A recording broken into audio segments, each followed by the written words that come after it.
নমস্কাৰ বন্ধুসকল, আপোনালোকৰ হয়তো মনত আছে সৰুতে আমি কণ্টগ্ৰামৰ বুদ্ধি নামৰ পাঠটি পঢ়িবলৈ পাইছিলোঁ। আজি মই কণ্টগ্ৰামৰ বুদ্ধি পাঠটি ভিডিঅ' আকাৰত আপোনালোকৰ আগলৈ আগবঢ়াইছোঁ। আহকচোন আমি সকলোৱে একেলগে চাওঁ। এখন হাবিত এটা কেটেলা পহু আছিল। তাৰ নাম কণ্টগ্ৰাম।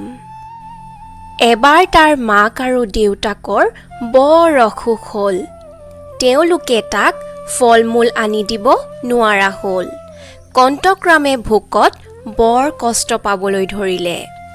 সেয়েহে মাকে তাক ক'লে, বোপাই ঐ, তই খাবলৈ নাপাই একেবাৰে শুকাই খিনাই গৈছ। হাবিৰ সিটো মূৰে এজোপা নাচপতি গছ আছে। তাৰে দুটামান নাচপতি খাই আহকৈ যা। তাকে শুনি কণ্টগ্ৰামে ক'লে, আই, মই বাৰু যাম, কিন্তু তোমালোকে কি খাবা? বোপাই, তই আমাৰ কথা চিন্তা কৰিব নালাগে। আমাৰ গা ভাল পালেই আমি খামগৈ। এতিয়া তই খাগৈ যা। কণ্টগ্ৰামৰ মনতে বৰ দুখ লাগিল। মাক দেউতাকে তাক সদায় খুৱায়, আজিনো সি অকলে খাবনে? এই বুলি ভাবি ভাবিয়েই কণ্টগ্ৰামে নাচপতি গছজোপাৰ ওচৰলৈ খোজ ল'লে।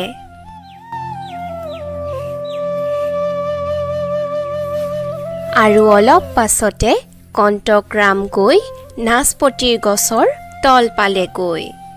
সি দেখিলে ওপৰৰ ডালত পকা পকা বহুত নাচপতি, তলতো কেইবাটাও নাচপতি পৰি আছে। সি ভাবিলে, এটা নাচপতি বাৰু মই নিজেই খাম, এটা দেউতালৈ মুখতে লৈ যাম, কিন্তু মায়ে কি খাব? এইদৰে ভাবি থাকোঁতে হঠাৎ কণ্টগ্ৰামৰ মনত এটা বুদ্ধি খেলালে। সি পৰি থকা নাচপতিবোৰ গোটাই এঠাইত থোপ খোৱালে। তাৰ পাছত তাৰ কাঁইটবোৰ থিয়কৈ ল'লে। 1, 2, 3 বুলি সি ওলোটা খৰ এটা মাৰি নাচপতিবিলাকৰ ওপৰত চিত হৈ পৰিল। তাৰ পিঠিৰ কাঁইটবোৰে 4টা নাচপতি হালি ধৰিলে। পিঠিত নাচপতিবোৰ লৈ কেকু জেকুকৈ সি ঘৰলৈ যাবলৈ ধৰিলে।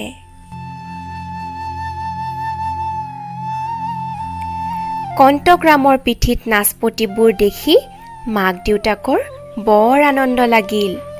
মাক দেউতাক আৰু সি তিনিও নাচপতিবোৰ ভগাই খালে। আৰু তেতিয়াই কণ্টগ্ৰামক মাকে ক'লে, আমাৰ কণ্টগ্ৰামৰ কাঁইটবোৰহে কোমল, বুদ্ধিটো হ'লে বৰ চোকা।